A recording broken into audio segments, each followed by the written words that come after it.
Bienvenidos. Hoy conoceremos una historia tan inesperada como profundamente humana, una historia que comienza con una compra millonaria y termina revelando el último acto de amor de una mujer que entendía que el tiempo ya no estaba de su lado.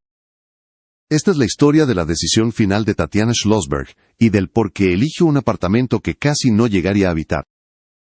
Preparémonos para descubrir los detalles que pocos conocen. Al inicio, lo primero que desconcierta a cualquiera es el momento en que sucedió todo.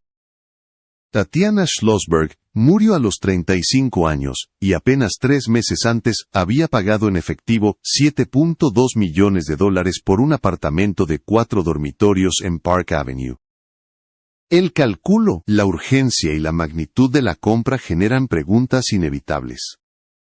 ¿Por qué alguien con tiempo limitado invertiría en un hogar que sabía que no disfrutaría? La respuesta está en la intención más que en la propiedad. ¿Por qué ese apartamento no fue elegido para ella? Fue elegido para su familia, para su esposo y para sus hijos, para asegurarles un lugar estable cuando ella ya no pudiera. Un espacio donde la historia familiar se entrelazara con el presente. Un edificio sólido, silencioso, construido en 1927, con techos altos y una estructura que prometía permanencia. Cada uno de esos detalles reflejaba un mensaje claro: continuidad dentro de la incertidumbre.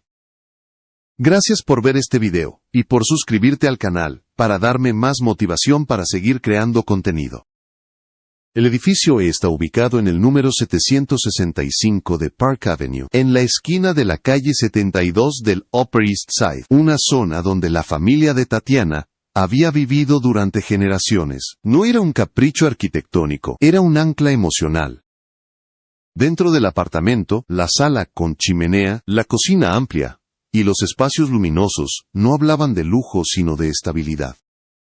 Todo estaba pensado para quienes se quedarían, no para quien se iba. Lo que realmente sorprende es que la historia del lugar conectaba directamente con su propia genealogía. En ese mismo edificio, murió en 1948, su tatarabuelo, John Bouvier Jr. Y a solo una cuadra vivió en su infancia, Jacqueline Bouvier, quien más tarde sería Jackie Kennedy. Tatiana no eligió el apartamento por casualidad. Eligió un punto geográfico donde las ramas de su familia habían crecido durante décadas. Y aún así, lo más importante no era la historia, sino la proximidad. Sus padres, Caroline Kennedy y Edwin Schlossberg, vivían cerca. Sus hijos crecerían en un barrio que ella conocía, en calles que habían formado a generaciones anteriores. La intención era clara. Si el futuro no podía cambiarse, al menos podía organizarse. Tatiana regresó a su hogar durante sus últimos meses, no de forma simbólica, sino literal. Quería asegurar que sus hijos quedaran rodeados de la familia que los protegería cuando ella ya no pudiera hacerlo. Ese apartamento fue su última decisión consciente, un acto de cuidado más que de patrimonio. Una forma de dejar alineado el mundo que sus hijos heredarían. Una mujer que comprendió que el tiempo era limitado, organizó su vida no para ella, sino para quienes más amaba. Y en esa elección, se revela el verdadero mensaje de su historia. Para entender la profundidad de aquella última decisión, es necesario mirar atrás y recorrer la historia familiar que marcó la vida de Tatiana Schlossberg. Su linaje no era simplemente una sucesión de nombres ilustres, sino una red de experiencias, expectativas y silencios que moldearon su identidad desde la infancia. Tatiana Celia Kennedy Schlossberg nació el 5 de mayo de 1990 en Nueva York, en el seno de una de las familias más observadas. Pero a diferencia de lo que muchos imaginan, su crianza no estuvo definida por el brillo público sino por la discreción. Su madre, Caroline Kennedy, era la única hija sobreviviente del presidente John F. Kennedy y de Jacqueline Kennedy. Su padre, Edwin Schlossberg, había construido una carrera como diseñador y autor. Junto a sus hermanos, Rose y Jack, Tatiana creció en un ambiente donde el apellido pesaba pero no determinaba. Sus padres insistieron en proteger su privacidad, manteniéndola lejos de cámaras, actos políticos y la presión mediática. En su hogar, la prioridad era la educación, la familia y la vida cotidiana sin espectáculos. Tatiana asistió primero a la Brearley School, una prestigiosa escuela femenina de Manhattan. Luego se trasladó a Trinity School, donde se graduó en 2008. Aunque su apellido podía abrir puertas, su desempeño dentro de esas instituciones dependía de ella misma. Y lo que demostró desde joven fue una inclinación distinta a la que muchos esperaban. Mientras otras figuras de su familia se orientaban hacia la política o la vida pública, ella se inclinaba hacia los libros, la investigación y la escritura. En un ensayo de 2015, se describió a sí misma como una nerd, no exageraba. Su pasión por las palabras la llevó a Yale University, donde estudió historia. Allí, su vocación encontró un rumbo más definido. Se unió al Yale Herald, y, con el tiempo, llegó a ser editora en jefe. La nombraron miembro de Mason Chain, una de las sociedades de mayor prestigio en el campus. También ganó la beca Charles A. Cobb Travel Grant, un reconocimiento que le permitió realizar una investigación sobre las comunidades formadas por esclavos fugitivos y tribus nativas americanas en la costa de Nueva Inglaterra durante el siglo XIX. Aquella elección decía mucho sobre ella. No buscó estudiar dinastías políticas ni la historia de su propia familia. Prefirió centrarse en personas olvidadas. Tras graduarse en 2012, continuó sus estudios en Inglaterra. Jesus College, en Oxford, aceptó su solicitud y en 2014 completó una maestría en Historia Americana. Al regresar a Estados Unidos, enfrentó una decisión natural para alguien con su apellido. Podía ingresar en la política, trabajar como asesora o incorporarse de inmediato a una gran publicación nacional. Pero Tatiana eligió otro camino. Eligió comenzar desde abajo. Su primer empleo como periodista fue en The Record, un periódico local de Nueva Jersey. Ali cubrió reuniones de consejos municipales, incidentes policiales y el impacto de huracán Sandy. Su editor, Daniel Schwartz, escribió más tarde que le dejó claro que su apellido no cambiaría la forma en que sería tratada. Y según el mismo relato, esto le pareció perfecto a Tatiana. Quería trabajar sin privilegios. En diciembre de 2012, con solo 22 años, fue enviada a Newtown, Connecticut, pocos días después de la tragedia de Sandy Hook. Fue uno de los sucesos más dolorosos del país, y Tatiana lo cubrió sin protección especial, sin trato preferencial y sin escudo emocional. Aquel trabajo la marcó profundamente. Ese mismo año, la Sociedad de Periodistas Profesionales de Nueva Jersey la nombró Periodista Revelación del Año. Su trayectoria apenas comenzaba, pero ya mostraba una constante. Tatiana no buscaba protagonismo, buscaba comprender y narrar con rigor. A medida que avanzaba su carrera, Tatiana Schlossberg comenzó a construir una reputación que nada tenía que ver con su apellido, y todo tenía que ver con su forma de trabajar. En 2014 ingresó como pasante de verano en The New York Times, un programa altamente competitivo pensado para graduados recientes.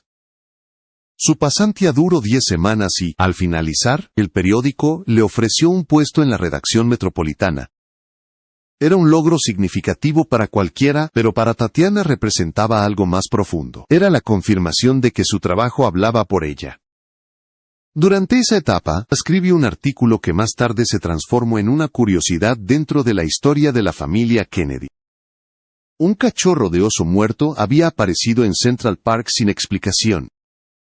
Tatiana investigó el caso y publicó que, aparte de la edad del animal y su peso, 6 meses y 44 libras, no había pistas claras sobre su origen. Pasaron casi 10 años, hasta que su primo, Robert F. Kennedy Jr. admitió haber colocado el oso allí como una broma. Tatiana, cuando escribió la nota, no tenía idea de quién era el responsable.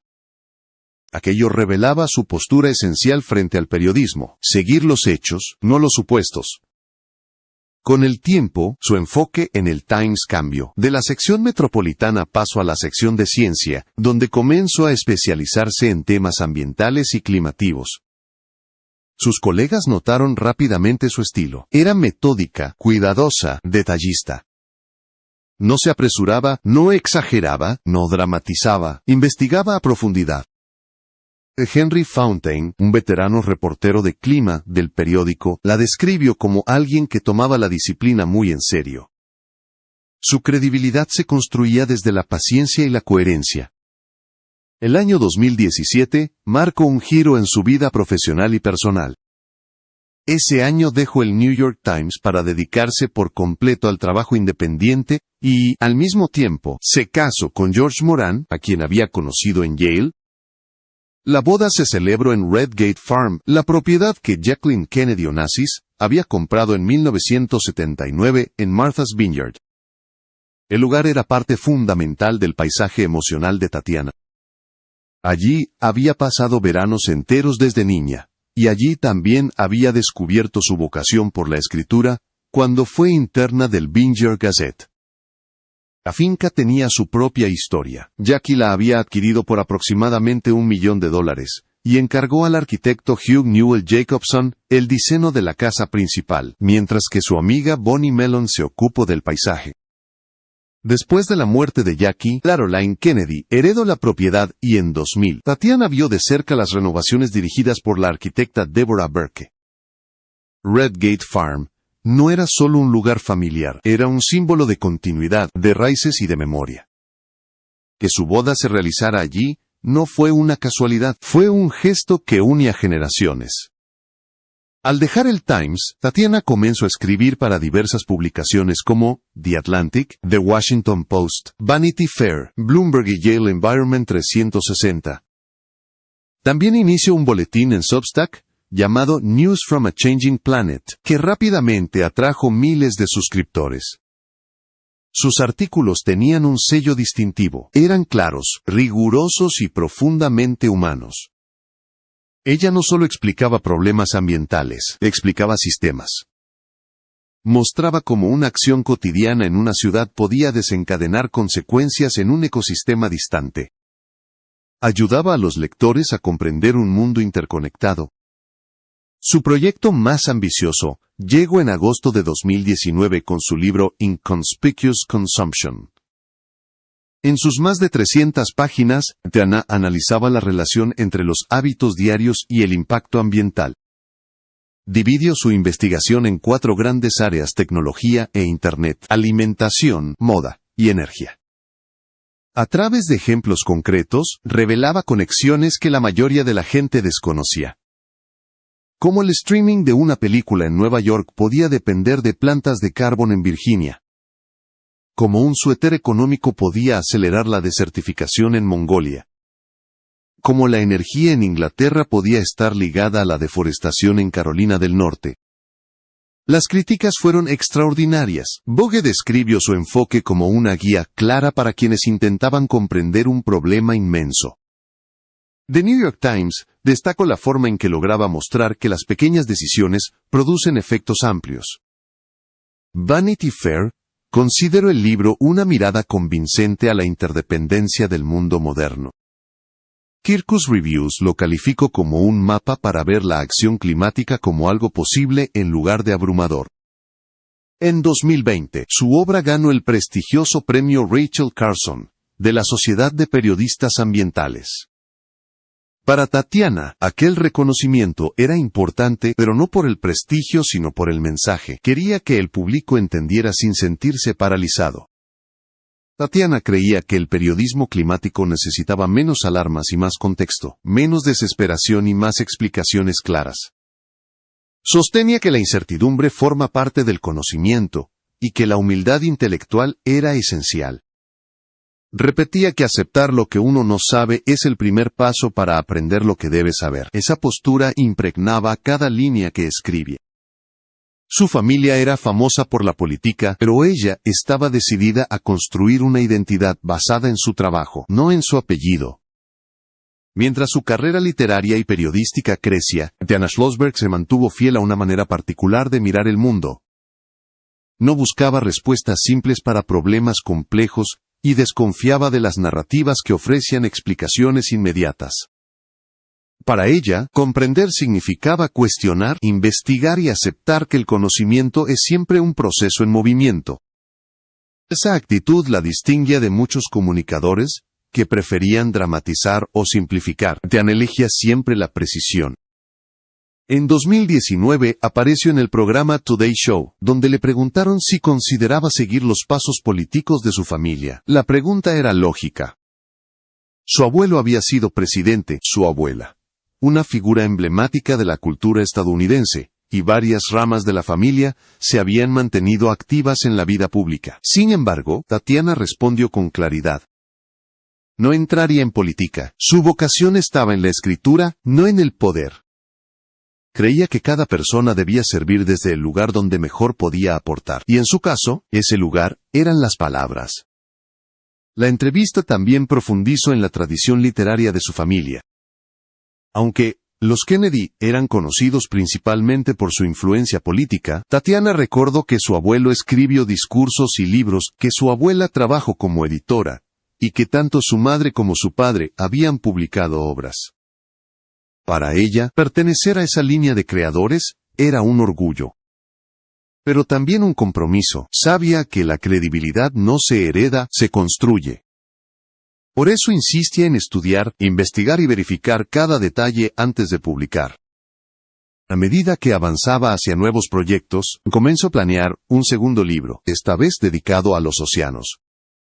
Era un tema que la apasionaba porque, según explicaba, los mares eran un espejo del mundo. Revelaban desigualdades, errores humanos y consecuencias que la sociedad prefería ignorar. Aunque aún estaba en fases preliminares, el proyecto prometía expandir sus ideas sobre sistemas invisibles y conexiones globales. Sin embargo, antes de poder desarrollarlo plenamente, su vida personal cambió de manera abrupta. En 2022 nació su hijo Edwin. La maternidad la transformó. Aunque siguió escribiendo, comenzó a observar el mundo desde otro ángulo. Preguntaba cómo sería el planeta que heredarían sus hijos, qué sistemas funcionarían, cuáles se romperían y cómo afectarían a las generaciones futuras. 2 años más tarde, en mayo de 2024, nació su hija Josephine. Y fue entonces cuando surgió la primera señal de que algo no estaba bien.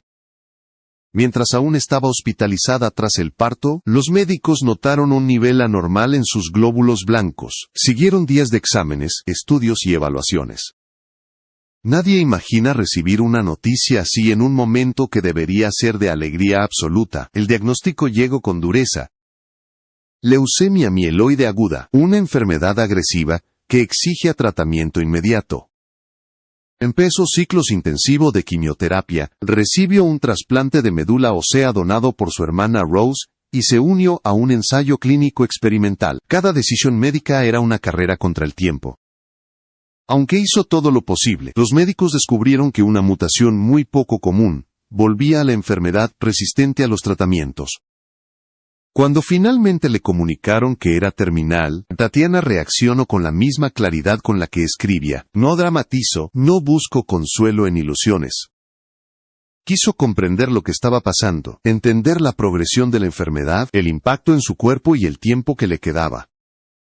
Para ella, la verdad, incluso cuando era dolorosa, siempre fue mejor que el autoengaño. En noviembre de 2025, publicó un ensayo en The New Yorker, en el que revelaba su diagnóstico. El texto sorprendió al público por su serenidad. No era una despedida lacrimógena, ni un llamado a la compasión. Era una explicación precisa de lo que significaba vivir sabiendo que el tiempo estaba contado. Hablaba de cómo la enfermedad altera la percepción del día, cómo obliga a ordenar prioridades, cómo reduce las distracciones, y vuelve esencial lo verdaderamente importante.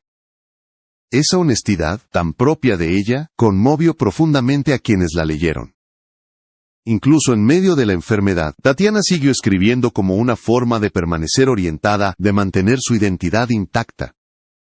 Decía que escribir le permitía no perderse en el miedo, que la ayudaba a entender lo que su cuerpo y su vida estaban atravesando. Para ella, dejar de escribir habría sido una renuncia. Por eso insistió en seguir trabajando, aun cuando la energía disminuía. Su disciplina, su claridad y su compromiso con la verdad se mantuvieron hasta el final.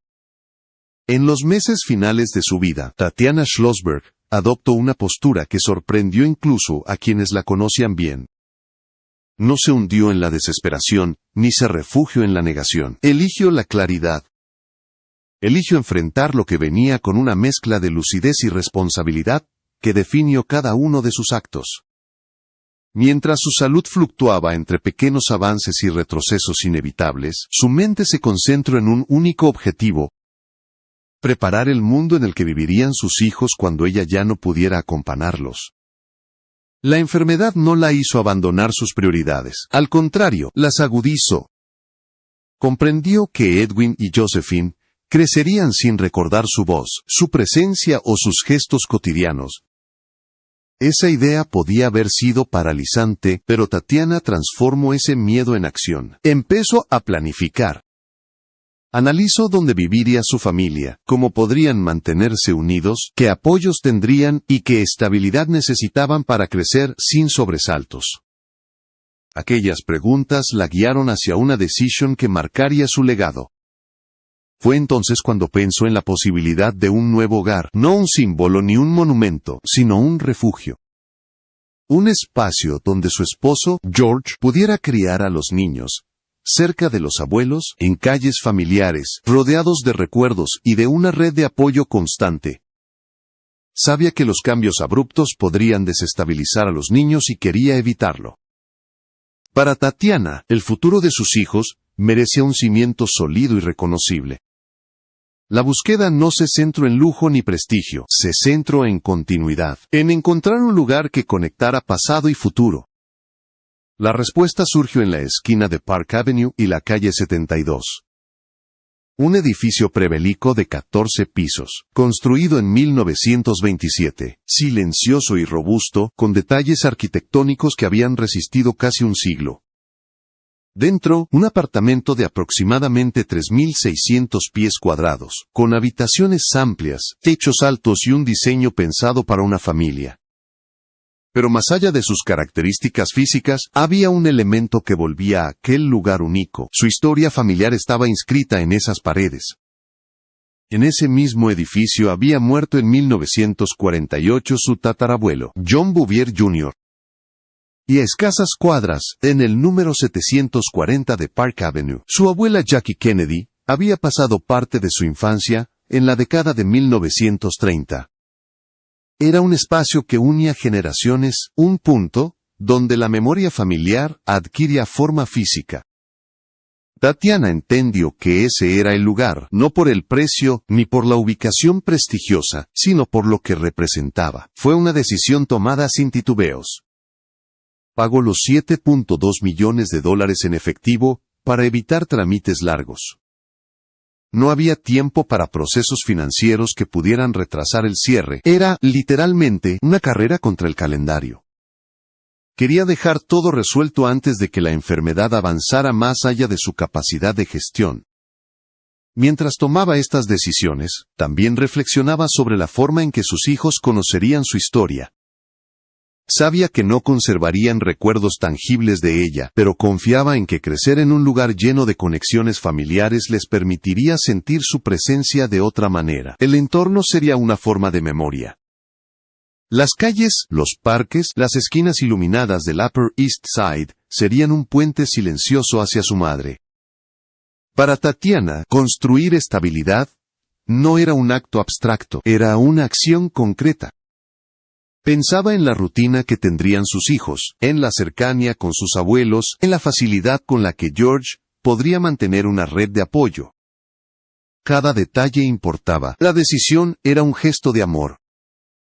Cada paso estaba guiado por una pregunta fundamental: ¿qué necesitará mi familia cuando yo ya no esté? En medio de tratamientos agotadores, exámenes frecuentes y cansancio acumulado, encontró fuerzas para organizar el futuro de quienes más amaba. Esa determinación revelaba una faceta esencial de su personalidad.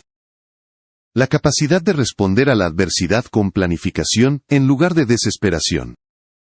Con precisión en lugar de caos, con cuidado en lugar de resignación. Finalmente, la compra del apartamento no fue un acto impulsivo ni estético, fue una declaración. Una forma de decir que, incluso en sus últimos meses, su papel como madre seguía intacto. que podía dejar ordenado el mundo que sus hijos heredarían, incluso si no podía acompañarlos en el camino. El hogar se convirtió en su obra final, en la expresión más pura de su amor. Cuando la vida de Tatiana Schlossberg llegó a su fin, en diciembre de 2025, a los 35 años, lo que quedó no fue solo el dolor de la pérdida, sino la claridad de todo lo que había construido antes de partir. Su hijo Edwin, de 3 años, y su hija Josephine, aún demasiado pequeña para recordar su rostro, crecieron rodeados de las decisiones que ella había tomado con cuidado. Aquellas elecciones se convirtieron en una forma de presencia, no una presencia física, sino una presencia estructural. Una presencia que se manifiesta en el modo en que viven, en el lugar que habitan, y en la familia que los sostiene. El apartamento de Park Avenue no fue la herencia tradicional de una figura pública, fue una herramienta. Una estructura pensada para garantizar estabilidad, cercanía y continuidad. Fue el reflejo de su comprensión de lo que realmente importa cuando el tiempo se vuelve limitado. Ella sabía que no podía controlar el destino, pero sí podía influir en el entorno donde su familia caminaría después, y lo hizo con una precisión casi quirúrgica. Ese hogar que sus hijos ocuparan, situado en un barrio marcado por generaciones de recuerdos familiares, se convirtió en una extensión de su propia historia. No es una memoria romántica, sino una memoria funcional. Un recordatorio silencioso de que la vida puede ser organizada incluso cuando se acerca a su final. Tatiana no buscó símbolos grandiosos. Busco continuidad. Busco proteger a los suyos de un vacío abrupto. Busco que sus hijos crecieran en un espacio donde la ausencia no fuera devastación sino transformación. Y más allá del lugar físico, dejó un legado intelectual y humano. Sus libros, sus artículos, sus ensayos, y su manera de aproximarse al conocimiento, forman una red que permitirá a Edwin y Josephine conocerla en profundidad aunque no la recuerden. Comprenderán que su madre era una escritora que investigaba con rigor, que abordaba los sistemas del mundo con curiosidad, que creía que la responsabilidad y la humildad eran pilares fundamentales del pensamiento crítico. Crecerán con acceso a sus palabras, a su forma de cuestionar y a su modo de ver el planeta. Quienes la conocieron afirman que Tatiana no buscaba ser recordada. Buscaba ser útil, y en esa intención está la fuerza de su legado. Mostró que una vida no necesita ser larga para ser coherente. Que las decisiones tomadas con claridad pueden permanecer más allá de la ausencia. Que el amor puede expresarse de formas prácticas, silenciosas y profundamente transformadoras. Que preparar el futuro de otros es una forma de permanecer en el mundo. Porque lo que quedó después de Tatiana no fue la tragedia, fue la estructura, no fue la enfermedad. Fue la claridad con la que enfrentó su realidad. No fue la despedida. Fue la continuidad que edificó con decisiones precisas, pensamientos ordenados y acciones concretas. Sus hijos vivirán en un hogar que ella eligió. Crecerán cerca de una familia que ella quiso mantener unida. Se formaran en un entorno que ella preparó con dedicación, incluso cuando su cuerpo ya se debilitaba. La historia de Tatiana Schlossberg no es solo la historia de una mujer que enfrentó una enfermedad incurable. Es la historia de alguien que entendió su lugar en el sistema de la vida y actuó en consecuencia. Que eligió la responsabilidad en lugar del miedo. Que eligió la claridad en lugar de la negación. Que eligió cuidar incluso cuando ella misma necesitaba ser cuidada. Y en esa elección se encuentra el verdadero sentido de su legado. Cuando su hijo algún día pregunte quién fue su madre, la respuesta no estará solo en fotografías ni en relatos familiares. Estará en la forma en que viven, en el hogar que habitan, en la red de apoyo que los rodea. En los valores que respiran, sin saber que ella los construyó. Estará en el modo en que se acercan al conocimiento, a la responsabilidad, al planeta y a los demás. Estará, sobre todo, en la estructura silenciosa que ella dejó para sostenerlos. Esa es la historia que permanece, no la del final, sino la del cuidado, no la de la pérdida, sino la de la continuidad. No la del dolor, sino la del acto final de amor, que definió su vida. Una vida que, aunque breve, fue profundamente coherente. Una vida guiada por curiosidad, humildad, disciplina y responsabilidad. Una vida que deja claro que el legado más duradero no siempre es visible. A veces es un hogar, a veces es una forma de pensar. A veces es un gesto que protege a quienes amamos mucho después de que ya no estamos aquí.